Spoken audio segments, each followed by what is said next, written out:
Go to France, the Billionaire CEO told her single mom chef, then hugged her in front of everyone. Hello, everyone, and welcome. Before we step into today's deeply emotional journey of two women whose lives are forever changed by an unexpected connection, I have one small request. If you enjoy heartfelt stories filled with hope, resilience, healing, and unforgettable love between women, please take a moment to subscribe to our channel and turn on the notification bell. It only takes a second, it is completely free, and your support helps us continue creating inspiring stories that touch the heart. We truly appreciate every one of you. And before we begin, I would love to know where you are watching from today. Leave the name of your city or country in the comments below. Thank you so much for being here. Now, let us return to our story and the extraordinary moment that quietly changed Hannah Carter's life forever. The people the world overlooks are often the ones who change it forever. That was a lesson no one at Whitmore Hospitality seemed willing to believe on the rainy Monday morning when Hannah Carter quietly tied the strings of her white chef's apron and stepped into the hotel kitchen before sunrise. At 38 years old, Hannah had learned to move through life without expecting applause. She measured her mornings not by the clock but by the needs of her 10-year-old daughter, Lily, making breakfast, packing a school lunch, checking homework one last time, and driving across town before beginning another 10-hour shift preparing meals for guests who would never know her name. To most of her coworkers, she was simply the dependable single mom who never complained, never called in sick, and always volunteered to cover extra shifts whenever someone else wanted a day off. They admired her work ethic just enough to give her more responsibilities but never enough to imagine she deserved something greater. Hidden beneath that quiet routine was a story no one bothered to ask about. Years earlier, Hannah had studied at one of the country's most respected culinary schools, earning praise from instructors who believed she would someday lead her own world-class kitchen. Life, however, had rewritten those plans. Family responsibilities, unexpected hardship, and the difficult choice to put the people she loved before her own ambitions slowly pushed every dream onto a shelf that gathered dust year after year. Even so, she never stopped cooking with the same care she once imagined presenting on the finest tables in the world. Every soup was seasoned as though it mattered. Every loaf of bread came from scratch when time allowed. Every dessert carried the silent hope that kindness could somehow be tasted. While the kitchen buzzed with impatient voices, clattering pans, and the steady rhythm of breakfast service, whispers spread through the staff with unusual excitement. Claire Whitmore, the Billionaire CEO herself, was visiting the property that morning. Employees straightened uniforms, supervisors rehearsed polished greetings, and department managers nervously reviewed every detail that might attract criticism. Claire had built a reputation across the hospitality industry for extraordinary standards, sharp instincts, and an ability to notice details everyone else missed. She rarely visited hotel kitchens, and when she did, people assumed someone was about to lose a job. Hannah barely looked up from her station. She had guests waiting for breakfast and dozens of omelets still to prepare. Titles had never impressed her as much as hungry people did. Outside, the rain tapped softly against the windows while inside the aroma of fresh rosemary, sizzling butter, and warm sourdough filled the air. Hannah reached for a cast-iron skillet, carefully finishing a simple mushroom and herb dish she had quietly added to the morning menu after noticing several returning guests asking for lighter vegetarian options. She never expected anyone important to notice. But just as she placed the final garnish onto the plate, the conversations around her suddenly stopped. The entire kitchen seemed to hold its breath. Hannah slowly turned and found Claire Whitmore standing only a few feet away, watching the plate in complete silence before asking a single question that would begin changing both of their lives forever. Who made this? For a heartbeat, no one answered. Supervisors exchanged nervous glances, cooks suddenly became fascinated with their cutting boards, and even the steady sound of sizzling pans seemed quieter than before. Hannah wiped her hands on a clean kitchen towel and took one hesitant step forward. I did, she said softly, expecting questions about ingredients, food costs, or whether she had changed the breakfast menu without permission.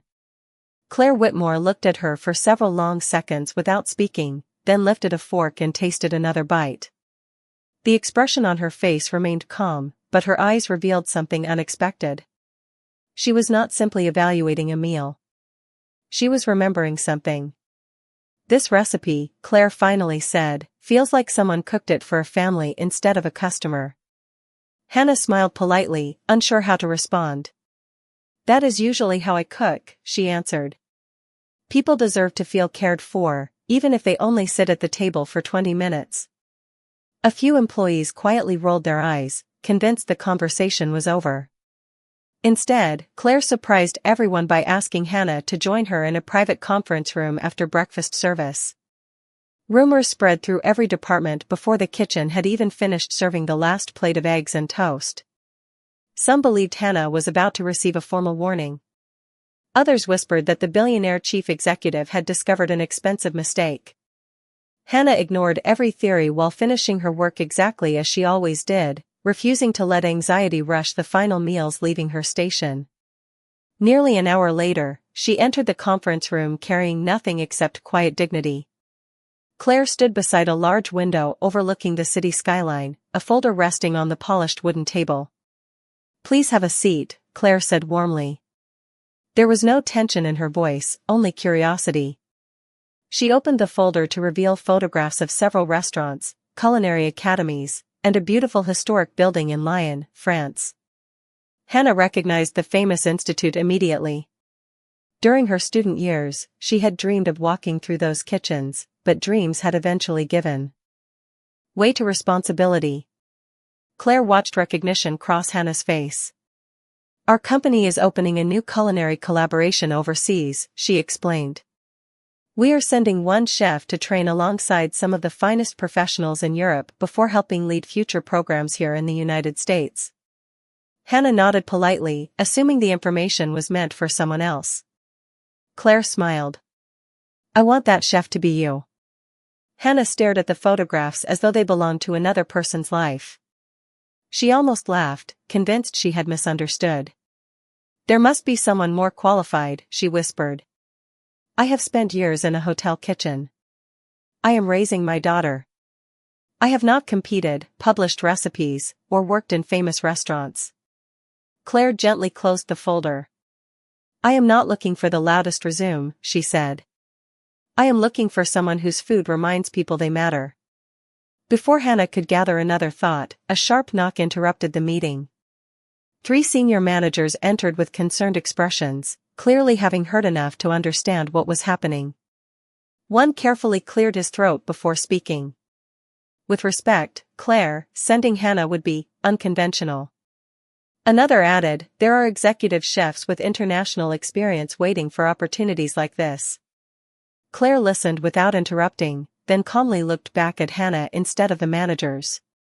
Sometimes the greatest talent is hiding in plain sight because everyone is too busy looking at titles.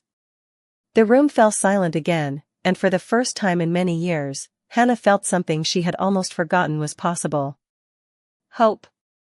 Hannah drove home that evening with both hands gripping the steering wheel a little tighter than usual, replaying every word Claire had spoken until it almost sounded unreal. The city lights blurred across the windshield as a gentle summer rain continued to fall, and although she had driven the same route hundreds of times, nothing about it felt familiar anymore. When she opened the front door, the comforting smell of tomato soup greeted her before 10-year-old Lily rushed into her arms with the enthusiasm only a child could give after an ordinary school day. "You are home early," Lily said with a bright smile. Hannah hugged her daughter a little longer than usual, wondering how she could possibly explain that the future they had accepted for so many years might suddenly be changing. During dinner, Lily excitedly talked about a science project while Hannah listened carefully, grateful for the normal conversation that kept her from thinking too far ahead. After Lily went to finish her homework, Hannah quietly opened the old wooden box she kept on the highest shelf in her bedroom closet. Inside were photographs, handwritten recipes, faded culinary certificates, and a letter she had not read in nearly 15 years. It was an acceptance letter offering advanced training overseas after culinary school, an opportunity she had declined when her mother became seriously ill and needed full-time care. Hannah gently traced the paper with her fingertips, remembering how impossible that decision had felt. She had never regretted choosing family, but she had quietly buried every dream that came afterward. Across town, Claire sat alone in her office long after most of the lights in the building had gone dark. The reports waiting on her desk remained unopened while her thoughts returned to the woman whose food had reminded her of something she had not experienced in years. Curiosity led her to request Hannah's employment records, expecting little more than routine evaluations. Instead, she found glowing recommendations from former instructors, awards earned during culinary school, and notes describing extraordinary talent that had somehow disappeared from professional kitchens almost overnight. One document mentioned Hannah withdrawing from an international fellowship for personal family reasons, but no one had ever asked why. Claire leaned back in her chair, surprised that a woman with such remarkable ability had spent years preparing breakfast buffets while others with far less passion climbed corporate ladders. The next morning, before business meetings filled the schedule, Claire quietly called the director of human resources and requested additional background information. She did not want gossip. She wanted understanding. By noon, she learned that Hannah had worked every holiday she could, rarely used vacation days, and had quietly donated paid leave to coworkers facing family emergencies. She had also volunteered twice each month teaching basic cooking skills at a neighborhood community center without ever mentioning it to management. Claire closed the file and looked out across the skyline, realizing that leadership was not always found in boardrooms or corner offices. Sometimes it wore a flower-covered apron and finished every shift without asking for recognition. Meanwhile, Hannah arrived at work carrying the same lunch bag and wearing the same neatly pressed uniform, determined to continue as though nothing unusual had happened. Yet the atmosphere had changed. Conversation stopped whenever she entered a room. Some coworkers offered cautious congratulations while others questioned whether she truly deserved an opportunity that experienced executive chefs had pursued for years. Hannah answered every comment with quiet kindness because she understood something many people forgot. Envy often grows where hope has been abandoned. Still, as she tied on her apron once again, she could not ignore the feeling that the life she had carefully accepted was slowly opening a door she had believed was permanently closed. 3 weeks later, Hannah stood inside Terminal E at John F. Kennedy International Airport with a single suitcase, a worn leather recipe journal, and emotions she could barely name. Lily wrapped her arms around her one last time before stepping back with a brave smile that looked much older than 10 years. Hannah had arranged for Lily to stay with her older sister during the 6-week training program, and although every practical detail had been carefully planned, nothing made leaving her daughter feel easy. "Come back and tell me everything you learn," Lily whispered. Hannah kissed her forehead and promised she would. As the plane climbed above the clouds, Hannah stared through the window, wondering whether she was chasing a dream that belonged to a younger version of herself or finally accepting the future she had always been meant to live. Nearly 9 hours later, she stepped into the bright summer air of Lyon, where narrow streets, outdoor cafes, and centuries-old buildings surrounded her with a beauty unlike anything she had experienced before. Every corner seemed to carry the aroma of fresh bread, butter, herbs, and roasted coffee. It felt as though the entire city breathed through food.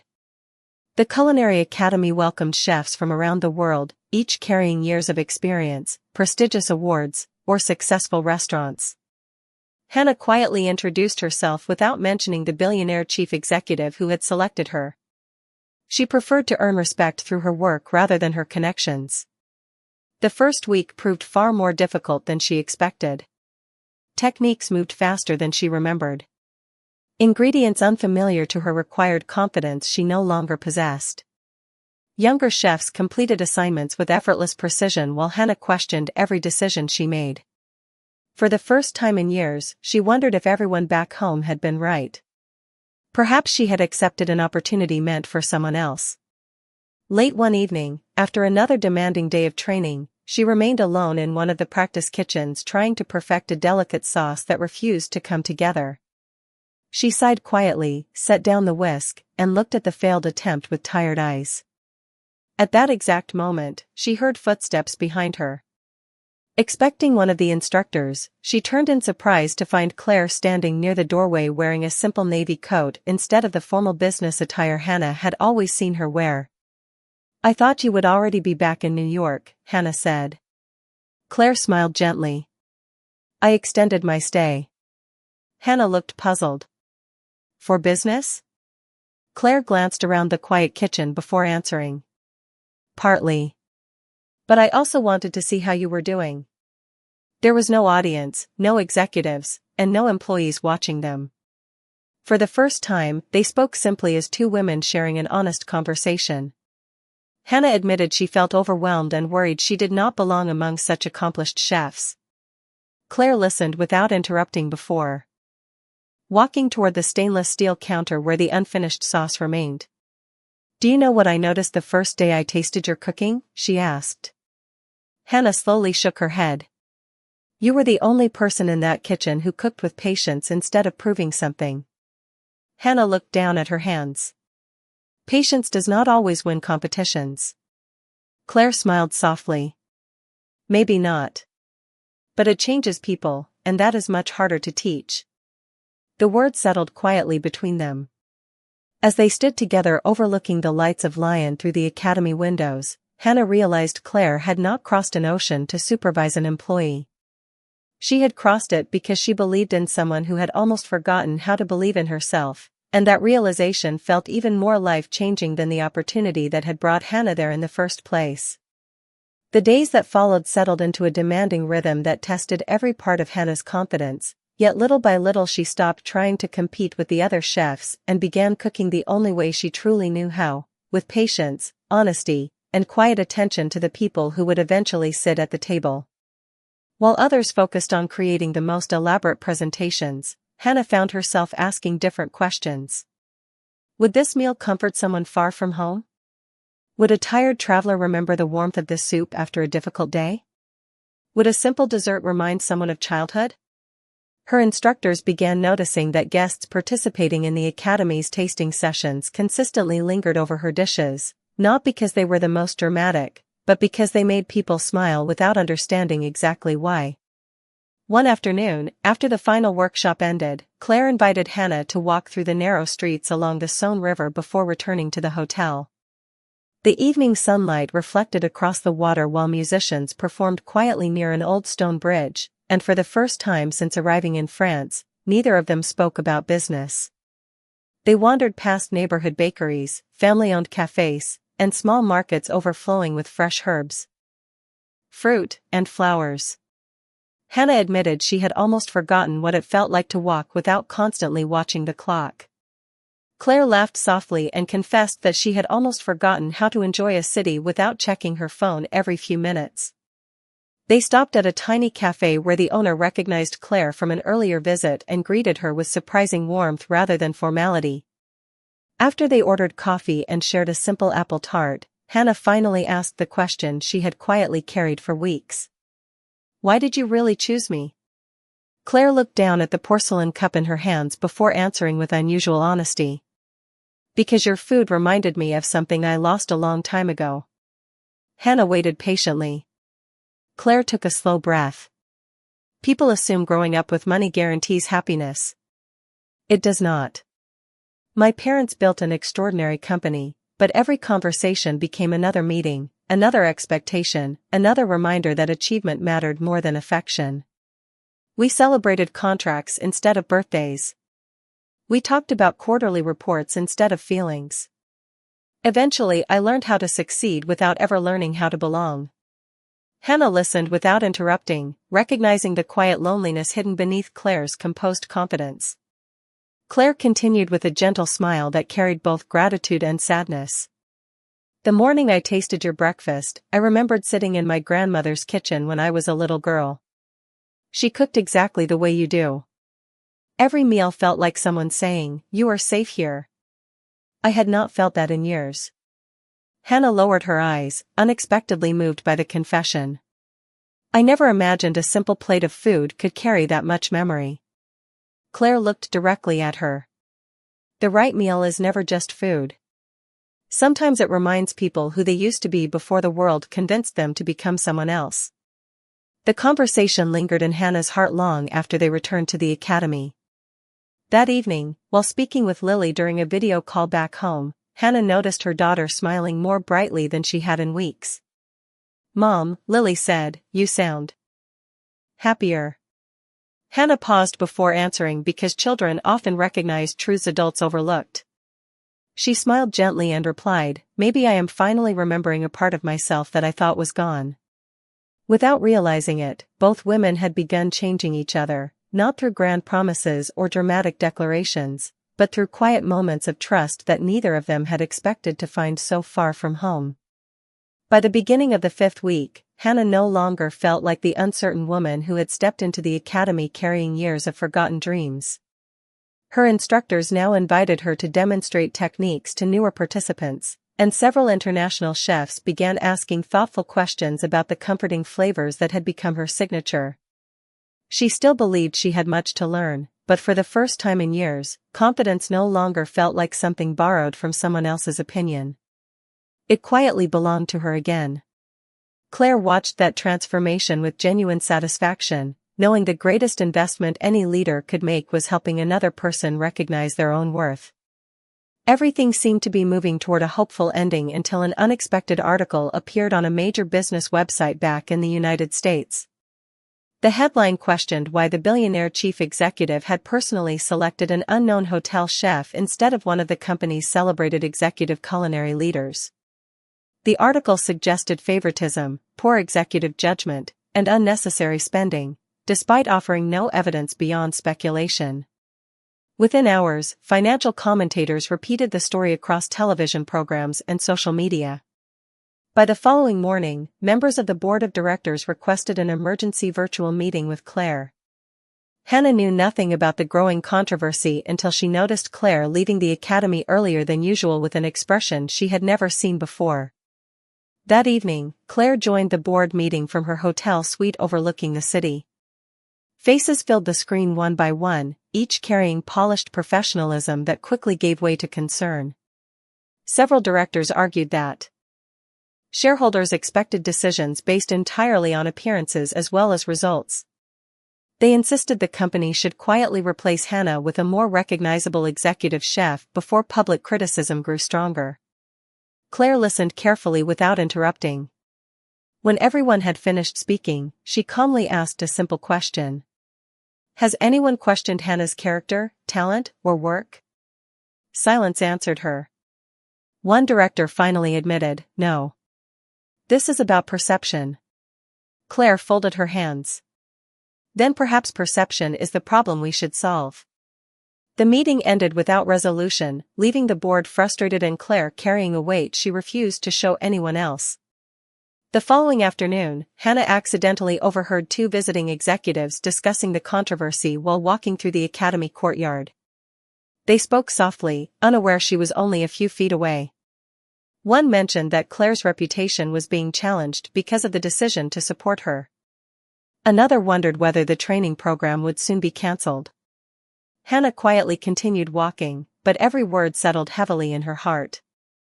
That evening she sat alone beside the river after calling Lily, smiling through the conversation so her daughter would never sense the worry growing inside her.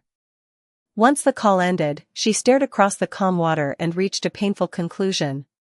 Throughout her life, whenever people she loved faced difficult choices, she had always placed their future ahead of her own. Perhaps this moment required the same sacrifice. The next morning, before anyone else arrived, Hannah carefully wrote a handwritten letter thanking Claire for believing in her when she had stopped believing in herself. She explained that no opportunity, no matter how extraordinary, was worth damaging the future of the company or the reputation of the woman who had changed her life with a single act of trust. Folding the letter neatly into an envelope, Hannah walked toward Claire's office with quiet determination, unaware that the decision she believed would protect the person she cared about was about to test the strength of everything they had built together. Hannah paused outside Claire's office for several seconds before gently knocking on the partially open door. Claire looked up from a stack of reports and immediately noticed the envelope in Hannah's hands. "Come in," she said with a welcoming smile that slowly faded as Hannah placed the letter on the desk between them. "What is this?" Claire asked quietly. Hannah took a careful breath, determined not to let emotion weaken the decision she had already made. "It is my withdrawal from the program," she answered. I cannot allow my opportunity to become your burden." Claire did not open the envelope. Instead, she looked directly at Hannah, searching her face for the fear hidden behind her calm voice. "You believe leaving will solve this?" Hannah nodded gently. "The company matters to thousands of employees. Your leadership matters to every family depending on those jobs. I will always be grateful for what you have given me, but I cannot be the reason people question your integrity." Claire slowly stood from her chair and walked toward the large window overlooking the rooftops of Lyon. For a long moment she remained silent before speaking with quiet certainty. "Do you know why I built my career the way I did?" Hannah softly shook her head. "Because I promised myself that if I ever had the authority to open doors for someone deserving, I would never close that door simply because other people were uncomfortable watching them walk through it." Hannah lowered her eyes, unable to answer. Claire finally turned back toward her. "You are not the problem, Hannah. The problem is a world that often mistakes kindness for weakness and humility for lack of talent." Before Hannah could respond, Claire's phone began ringing again. Another message from the board requested an immediate public statement before financial markets opened in New York. Several executives recommended issuing a brief announcement explaining that Hannah had voluntarily stepped away from the program. Claire glanced at the message only once before placing the phone face down on her desk. "I will not use your sacrifice to make other people feel comfortable," she said firmly. The following morning, representatives from the Academy, hospitality journalists, local business leaders, and members of Claire's executive team gathered for a previously scheduled culinary partnership announcement. Rumors had already spread across international media, and nearly everyone expected Claire to quietly distance herself from the controversy. Hannah stood near the back of the audience, believing she would leave for the airport immediately after the event. She carried no resentment, only gratitude for the chance to remember who she had once been. Claire stepped onto the stage and delivered a thoughtful presentation about education, opportunity, and the responsibility of leadership. Then she paused, looked across the room, and said something no one expected. "Before we conclude today, there is one person I would like everyone to meet." Hundreds of eyes followed her gaze toward the back of the room where Hannah stood frozen with surprise. Claire stepped down from the stage instead of asking Hannah to come forward. She crossed the room one slow step at a time until she stood directly in front of the woman who had almost given up her future to protect someone else. Without hesitation, Claire wrapped Hannah in a warm, sincere embrace that carried neither hesitation nor apology. The room fell completely silent. After a few quiet seconds, Claire looked toward the audience and spoke with calm conviction. "True leadership is not measured by choosing the safest path. It is measured by recognizing extraordinary people before the rest of the world finally sees them." In that unforgettable moment, cameras captured far more than a photograph. They captured the courage of one woman refusing to abandon another simply because standing beside her had become difficult. The photograph of Claire embracing Hannah traveled across the internet faster than anyone expected. By the time the sun rose over New York, millions of people had already watched the short video recorded inside the Academy. What surprised viewers was not the embrace itself but the quiet dignity with which both women carried the moment. There were no dramatic speeches, no rehearsed performance, only the unmistakable expression of one person refusing to abandon another when it would have been easier to walk away. Comments began pouring in from chefs, restaurant owners, hospitality workers, teachers, nurses, and single parents who recognized something deeply familiar in Hannah's story. Many wrote that they had spent years waiting for someone to notice their effort instead of their title. Others thanked Claire for reminding leaders that true excellence often grows in places few people bother to look. Several respected culinary organizations publicly praised the Academy for recognizing talent based on character and ability rather than reputation alone. Within days, the conversation shifted completely. News outlets that had questioned Claire's judgment now interviewed graduates and instructors who described Hannah as one of the most compassionate and dedicated chefs they had ever worked beside. Guests who attended the tasting session spoke less about technical perfection and more about how her meals made complete strangers feel welcomed. Members of Whitmore Hospitality began sharing their own stories online, describing quiet acts of generosity Hannah had shown over the years without ever seeking recognition. Co-workers remembered birthdays she never forgot, meals she prepared for employees facing difficult times, and evenings she stayed late helping younger kitchen staff improve their skills. Those memories painted a picture far richer than any resume ever could. Faced with overwhelming public support and growing admiration from within the company, the board of directors requested another meeting with Claire. This time the tone was entirely different. Rather than discussing damage control, they discussed opportunity. Claire listened carefully before presenting an idea she had quietly developed during her weeks in France.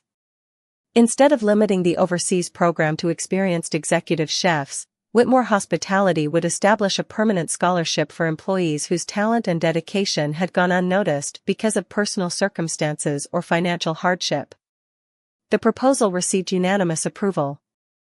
When the announcement became public, Hannah could hardly believe what she was hearing. Claire asked her to become the founding mentor for the new initiative, helping identify promising cooks across the company's hotels and guiding them through advanced culinary training. Hannah accepted with grateful humility, insisting that every participant should receive the encouragement she had once needed herself. Before leaving France, the Academy hosted one final community dinner where students prepared meals for local families, volunteers, and neighborhood organizations. Rather than serving elaborate dishes designed to impress critics, Hannah created a menu inspired by the comforting recipes she had cooked for Lily throughout the years. Watching children laugh around the tables while grandparents shared stories with strangers, she understood that success had quietly changed its meaning. It was no longer about proving she belonged among accomplished chefs. It was about creating places where other people felt they belonged. As the evening came to a close, Claire stood beside Hannah overlooking the warmly lit dining room. Neither woman spoke for several moments because the scene before them said everything words could not. They had both traveled thousands of miles searching for professional achievement, yet what they found instead was something far more lasting, the extraordinary truth that when one person is given the chance to rise with dignity, countless others discover the courage to believe that their own future might still be waiting just beyond the next open door. 1 year later, the quiet dream that had begun inside a hotel kitchen had grown into something far greater than either Hannah or Claire had imagined. The International Scholarship Program welcomed its first group of aspiring chefs from across the United States, each carrying a different story but sharing one common thread. They had all been overlooked at some point in their lives. Some had paused promising careers to care for aging parents. Others had raised children while working long shifts. A few had started over after unexpected hardships that changed everything. Instead of asking applicants where they had worked, Hannah asked them a different question during every interview. Who inspired you to keep going when giving up would have been easier? The answers always mattered more than awards or job titles. Under her guidance, the program became known for producing not only exceptional chefs but compassionate leaders who understood that every guest carried an invisible story. Claire continued leading Whitmore Hospitality with the same determination that had built the company, but something within her had changed as well. Board meetings still focused on strategy and growth, yet every major decision now included one simple question. How will this improve people's lives? Investors soon realized that kindness and strong leadership were never opposites. Employee satisfaction reached record levels, customer loyalty increased, and talented people from across the industry began seeking careers with a company whose values matched its success. During the following spring, Hannah and Claire returned to Lyon for the graduation ceremony of the scholarship's first class. Standing inside the same academy where Hannah had once doubted herself, they watched young chefs proudly receive certificates that represented far more than culinary training. Each diploma symbolized a second chance. After the ceremony ended, several graduates gathered around Hannah, thanking her for believing in them before they believed in themselves. She smiled with quiet gratitude because she knew those words had once belonged to her. Before flying home, Hannah, Claire, and Lily shared dinner at the small neighborhood cafe where Claire had first spoken about her grandmother's kitchen. The owner warmly recognized them and served the same apple tart they had enjoyed months earlier. Lily laughed as she described her latest school project and proudly announced that she wanted to learn every family recipe her mother knew. Hannah looked across the table at the two people who had become the center of her life and realized that happiness rarely arrived in the dramatic way she had once imagined. Instead, it appeared through ordinary evenings, shared meals, honest conversations, and the comforting certainty that no one at the table needed to pretend to be someone else. As the lights of Lion reflected across the river outside the cafe windows, Claire gently raised her coffee cup with a quiet smile. "To second chances," she said. Hannah nodded before answering, "and to the people who are brave enough to offer them."